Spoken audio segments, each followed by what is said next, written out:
Agradecemos que esté con nosotros en esta ventana al mundo nuestra querida María Cristina Rosas, analista internacional de la UNAM, para ver qué es lo que ha pasado con este torbellino Trump. Básicamente, pues es como una presidencia en contra de todo lo que se había reforzado en las décadas anteriores dentro de Estados Unidos. Es la grandeza, la era dorada del presidente. El MAGA. Bienvenida. ¿Qué tal? Hola, Claudia. Un gusto estar aquí. Bueno, pues cómo podemos observar toda esta cuestión de estos 100 días y también pues básicamente el efecto que está causando dentro de Estados Unidos en el bolsillo de los estadounidenses y por supuesto también en términos generales alrededor del mundo. Claro, bueno, podemos dividir. Internamente, la estrategia de Donald Trump parece que ha ido encaminada a reducir a la administración pública federal. Y esto por el DOGE, este departamento que preside Elon Musk para reducir al Estado y que ha llevado, por ejemplo, a prácticamente desmantelar el Departamento de Educación, el Departamento de Salud y Servicios Humanos, FEMA, la agencia para responder a emergencias. Justo el anuncio de FEMA lo dio a conocer cuando estaban los incendios devastadores en California, ¿no? En marzo. Y bueno, parece que todo esto va encaminado a que los estados de la Unión Americana, cada uno de los 50 estados, se haga cargo de estas agendas y el Estado federal reduzca obviamente el gasto en dichas agendas. Esa es un poco la tirada de Trump. Ahorrar, ahorrar, ahorrar. Para eso puso a Elon Musk. El problema es todo el caos que esto está generando en términos de empleo, ¿sí?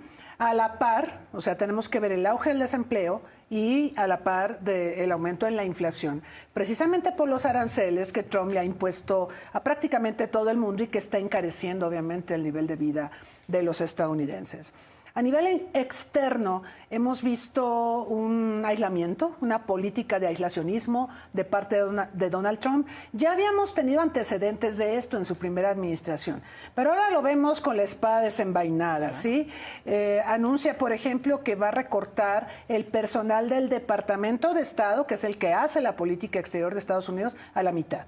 Habla de desmantelar a USAID, la Agencia de Cooperación Internacional de Estados Unidos. Lo que le hizo a Voice of America, que era una agencia que era sumamente importante para enviar el mensaje que Estados Unidos quería transmitir a sociedades gobernadas por regímenes autoritarios. Bueno, pues ahora la Voice of America prácticamente también ha sido desmantelada. Y recorta también los fondos para PBS, que es pues el equivalente a la televisión pública de allá de Estados Unidos, y de ahí obviamente la cuestión de libertad de expresión. Exactamente, es un atentado a la libertad de expresión. Y por supuesto su salida de la Organización Mundial de la Salud, está revisando lo de la UNESCO, ya ves que él se retiró de UNESCO, Biden regresó a Estados Unidos a la UNESCO, pero ahorita está en veremos porque dice Trump que la UNESCO básicamente sirve para apoyar a Palestina en contra de su estratégico aliado Israel. Y también en política exterior, dos grandes temas, los dos grandes conflictos armados en el momento actual, la guerra entre Rusia y Ucrania, que Trump prometió que iba a terminar en 24 horas. Pues ya pasaron 100 días y la guerra continúa. Y por otro lado, el apoyo claro, tajante de Estados Unidos, de Donald Trump a Netanyahu y a Israel, con su idea de evacuar Gaza, de desalojar a los palestinos que se encuentran en Gaza y desarrollar proyectos inmobiliarios.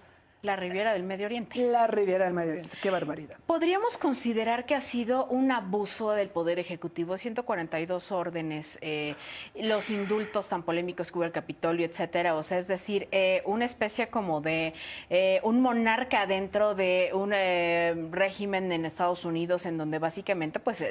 Antes lo que se impulsaba era que fuera precisamente el faro de la democracia y también que hubiera pues lo más cercano a una equidad dentro de los poderes. Y ahora estamos viendo que básicamente es un gobierno por decretos. Es que cuando vemos la división de poderes en Estados Unidos, Claudia, nos damos cuenta de que, por ejemplo, el Poder Judicial, cuando él fue presidente por primera vez, buscó incorporar a jueces que lo favorecieran, ¿no? Y actualmente el legislativo es dominado por los republicanos. Entonces, prácticamente no tenemos división de poderes. O sea, ni Suprema Corte ni Poder Legislativo. Y aún así usa los atributos de las órdenes ejecutivas. Sí, sí es un abuso del poder. Es una forma de decirle al mundo, tengo el poder, tengo la capacidad y lo voy a hacer de esta manera. pero esto tiene un costo político muy grande. Y por supuesto también la popularidad, si nos ayudan nuestros compañeros de producción a ver precisamente una gráfica en donde pues podemos ver la popularidad del presidente Trump y también precisamente de Claudia Sheinbaum.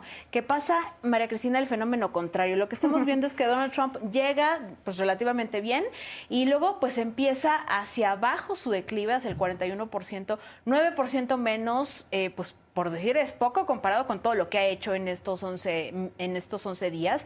Y por otra parte vemos pues una política diferente en donde la presidenta llegó fuerte y todavía se fortalece aún más con el 85%, 75% en este rango de los 100 días y 85% a los 6 meses. Vamos a ver cómo termina Trump a esos 6 meses, que para eso todavía falta bastante.